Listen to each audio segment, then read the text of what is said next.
Hello! അങ്ങനെ ഇഷ്ടം മാത്രം പുതിയ പ്രൊമോല് നമ്മുടെ മാധവിനെയും കൂട്ടി മഹേഷും ഇഷിതയും മാധവിന്റെ വീട്ടിലേക്ക് പോരുവാട്ടോ.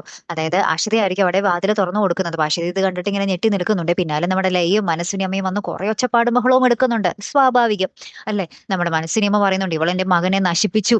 എന്റെ മകന്റെ നാശം കാണാൻ വേണ്ടിയാണ് ഇവളുടെ ഭർത്താവിനെയും കൂട്ടി വന്നിരിക്കുന്നത് എന്നൊക്കെ പറഞ്ഞ് കുറെ ഇഷിതേനെ പറയുന്നുണ്ട്. ലയ ആയാലും ഇഷിതേനെ കുറെ കുത്തുവാക്കുകൾ കൊണ്ട് മൂടുന്നുണ്ട്. അപ്പൊ ഇഷിത വന്ന് പോയിട്ട് നമ്മുടെ ലയയുടെ അടുത്ത് പറയുന്നുണ്ട് നീ എത്രയൊക്കെ ചാടാൻ ശ്രമിച്ചാലും ഇഷിതയ്ക്ക് മേലെ ആവില്ല നീ എന്ന് നമ്മുടെ ഇഷിത ഇങ്ങനെ പറയുന്നുണ്ടേ.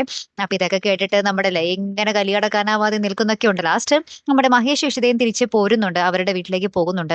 ഇവിടെയാണെങ്കിൽ നമ്മുടെ മാധവിനെ നമ്മുടെ ലയും മനസ്സിനി അമ്മയും കൂടെ കൊണ്ടുപോയി ഒരു സ്ഥലത്ത് ഒരു സോഫയിൽ കൊണ്ടുപോയി ഇരുത്തുന്നുണ്ട്. എന്നാൽ അവിടെ നിന്നും ഉരുണ്ടും കെട്ടി വീഴുന്നുണ്ട്. അപ്പൊ നമ്മുടെ അഷിത പിന്നെ നമ്മുടെ മാധവിന്റെ അടുത്ത് ഇങ്ങനെ നോക്കി നിൽക്കുവാണ് കുറച്ചു നേരത്തേക്ക്. അപ്പൊ അവിടെ മനസ്സിനി അമ്മ വന്നിട്ട് നമ്മുടെ ഇഷിതയോടുള്ള ദേഷ്യം മൊത്തം അഷിതയോട് തീർക്കാൻ വേണ്ടി അഷിതയുടെ കാരണത്തിട്ട് ഇങ്ങനെ അടിക്കാൻ പോകുന്നുണ്ട്. അപ്പൊ അഷിതയാണെങ്കിലോ ആ കൈ തടഞ്ഞു നിർത്തിത്തെ എന്റെ മേർക്കെങ്ങാനും കൈ ഓങ്ങിയാലുണ്ടല്ലോ എന്ന് പറഞ്ഞിട്ട് നമ്മുടെ അഷിത തിരിച്ച് നല്ല രീതിയിൽ പ്രതികരിക്കുന്നുണ്ട്. അപ്പൊ അപ്പുറത്ത് നമ്മുടെ മഹേഷും ഇഷിതയോട് പറയുന്നുണ്ട് അഷിത ഇനി പ്രതികരിച്ച് തുടങ്ങുവാണെങ്കിൽ അഷിതയ്ക്ക് കൊള്ളാം, അല്ലെങ്കിൽ മനസ്വിനി അമ്മ ആ മകന്റെ ദുരന്തം നോക്കി നിൽക്കേണ്ടി വരും എന്ന് നമ്മുടെ മഹേഷ് ഇങ്ങനെ പറയുന്ന രംഗങ്ങളൊക്കെ തന്നെയായിട്ട് കൂട്ടുകാരെ ഏറ്റവും ഒടുവിൽ നമുക്ക് കാണുവാൻ സാധിച്ചതേ.